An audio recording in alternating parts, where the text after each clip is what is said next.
এই উড়ে এসে জুড়ে বসা নেতৃত্ব হতে পারে কেউ মুখ্যমন্ত্রীর পদ অলঙ্কৃত করেছেন, কেউ সাংসদ আছেন, কেউ দলের সুপ্রিমো আছেন, হতে পারে।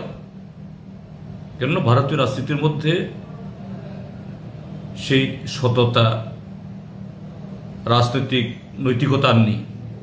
যাদের হাতে কালো টাকা এবং যারা কিছু এই সমাজ বিরোধী লালন পালন করতে পারেন, এই শক্তিকে প্রয়োগ করেই তারা কেউ মুখ্যমন্ত্রী হয়ে যান, আবার দুদিন বাদে ঘাড় ধরে বের করে দেয়। এই নির্লজ্জ বেহেয়ারা আবার কিভাবে মুখ দেখায় আমি জানি না।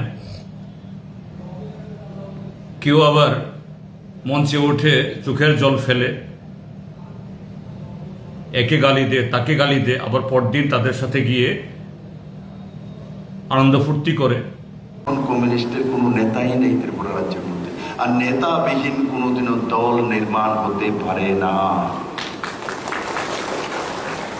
আর যিনি এখন আছেন, নতুন পলিটব্যুরোর সদস্য হয়েছেন, ঠিক আছে, পার্টির সাংগঠনিক বিষয় হোক, চন্দ্রটুকু তিনি চলে যান, কিন্তু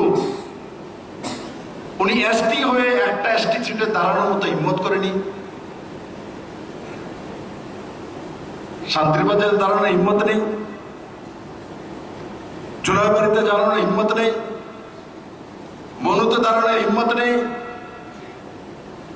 গিয়ে non ST reserve seat, general সিটে সাপ্রমে দাঁড়িয়েছে। আর মহারাজ প্রদ্যুৎ কিশোর মানিকের যদি লেজ না ধরতো, ওখানে জামানত জব্দ হয়ে যেত। ওই নেতার স্বীকার্যই নেই, নিজের বাড়ি যেখানে সেখানেই এসটি সিটে দাঁড়াতে পারে না, এসটিরা ভোট দেবে না। এই তো কমিউনিস্টের পরিণতি ত্রিপুরা রাজ্যের মধ্যে। এই কমিউনিস্টের পরিণতি। আধা কেলেঙ্কারির কথা মনে পড়ে কয় আমি তো করছি না, আরেকজনও করছে, স্বীকার তো করছে, হয়েছে, হয়েছে তো হয়েছে।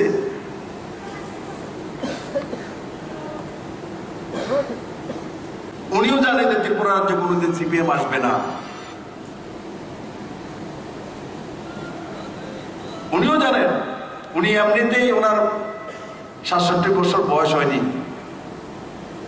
ত্রিপুরা রাজ্য মন্ত্রীও ছিলেন, এমপিও ছিলেন। কে বা কারে মন্তব্য করেছেন আমি তার নাম উচ্চারণ করতে চাই না,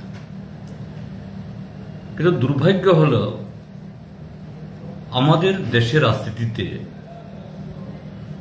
এমন সমস্ত অযাচিত এবং নানা ধান্দার সাথে যুক্ত মানুষ মানে এখানে যুক্ত হয়েছেন। এটা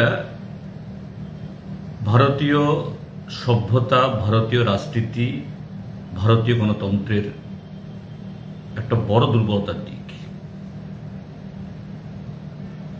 এই যে মানুষের অধিকার নিয়ে যে লড়াই, যেটাকে আমরা বলি রাজনীতি, রাজন্য শাসন নেই, কিন্তু তারপরও বলা হয় রাজনীতি তথা রাজাদের নীতি। রাজা মানে এটা এই অর্থে বলা হয় যে সমগ্র জনসংখ্যার কথা যারা ভাবেন, তাদের নিয়ে যারা কাজ করেন।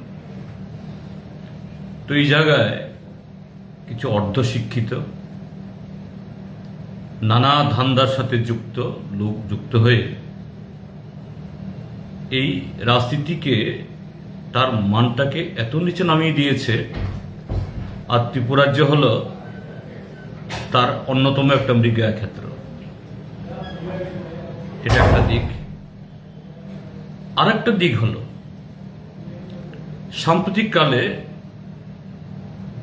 এরকম যে তাচ্ছিল্য করা, কটূক্তি করা, খোঁচা দেওয়া, এটা প্রচণ্ডভাবে বেড়েছে। স্থান নেই, কাল নেই, পাত্র নেই, পূজার মণ্ডপে, সামাজিক অনুষ্ঠানে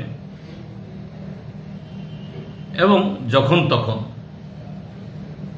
যেখানে মানুষ রাজনীতির কথা শোনার জন্য আসেন না, সে সমস্ত ক্ষেত্রকেও কলুষিত করা হচ্ছে। এটা কিসের লক্ষণ? এটা উপস্থিত জনতা বা শ্রোতা তারা শুনতে চাইছেন তার জন্য নয়, শাসক দলের মধ্যে বা শাসক জোটের মধ্যে একটা বিকার হচ্ছে। বিজেপি তীব্রামথা দুটা দলের মধ্যেই একটা বিকার। এই বিকারটা কেন? একদিকে হলো অন্তর্কুণ্ডল, আর হলো ক্রমবর্ধমান যে অনৈতিক কার্যকলাপের সাথে এই দুটি দলের যারা শীর্ষ নেতা, আমি সবাইকে বলছি না, সমস্ত বিজেপি তীব্রামথার লোক তারা খারাপ নন, তারা এরকম এটা এই কোনো অসৎ উদ্দেশ্যকে নিয়ে রাজনীতি করছেন তা নয়, তারা এই রাজনীতির শিকার। এই উড়ে এসে জুড়ে বসা নেতৃত্ব হতে পারে কেউ মুখ্যমন্ত্রীর পদ অলঙ্কৃত করেছেন, কেউ সাংসদ আছেন, কেউ দলের সুপ্রিমো আছেন, হতে পারে। কেননা ভারতীয় রাজনীতির মধ্যে সেই সততা রাজনৈতিক নৈতিকতা নেই। যাদের হাতে কালো টাকা এবং যারা কিছু এই সমাজ বিরোধী লালন পালন করতে পারেন, এই শক্তিকে প্রয়োগ করেই তারা কেউ মুখ্যমন্ত্রী হয়ে যান, আবার দুদিন বাদে ঘাড় ধরে বের করে দেয়। এই নির্লজ্জ বেহেয়ারা আবার কিভাবে মুখ দেখায় আমি জানি না।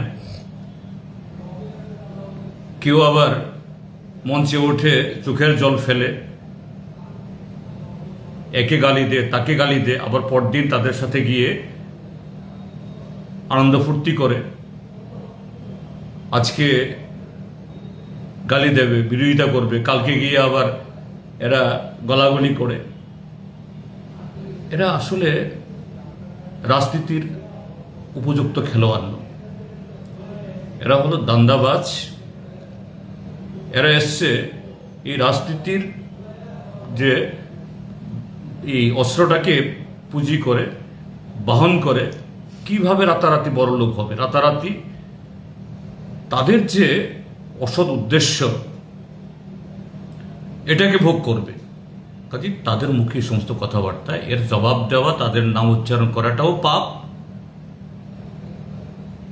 এদের সম্পর্কে আলোচনা করাটাও সময় নষ্ট ছাড়া কিছু নয়। আমি এটুকুই বলছি, এতে মানুষ কেউ প্রভাবিত হন না। যারা শুনছেন তারা ক্ষুব্ধ হন, যারা সেই দলকে নানা কারণে, যে দলেই হন XYZ, হয়তোবা কোনো একটা কারণে এই দলের প্রতি আকৃষ্ট হয়েছেন, তারাও ক্রমশ দল থেকে সরে যাচ্ছেন। এর থেকেই তাদের এই বিকার, তাদের থেকে মন থেকে, তাদের মুখ থেকে এই জাতীয় কথা বের হচ্ছে। এবং তারা ঠিক এরকম ধরনের কথা বলেন যে না, অমুক আমাদের দলে যোগ দিতে চাইছে, অমুক ই করতে চাইছে, অমুক এই ত্রিপুরাজ্য চেনেন না। আসলে তারা ত্রিপুরাজ্য কেন, যে আমাদের ত্রিপুরাজ্যের কোনো একটা অংশ মানুষকে চেনেন কিনা আমার সন্দেহ। তাদের প্রতি তাদের দায়বদ্ধতা নেই, এই কারণে এই জাতীয় কথা বলাটা তাদের অভ্যাসে পরিণত হয়েছে। আমি ধিক্কার ছাড়া এবং তাদেরকে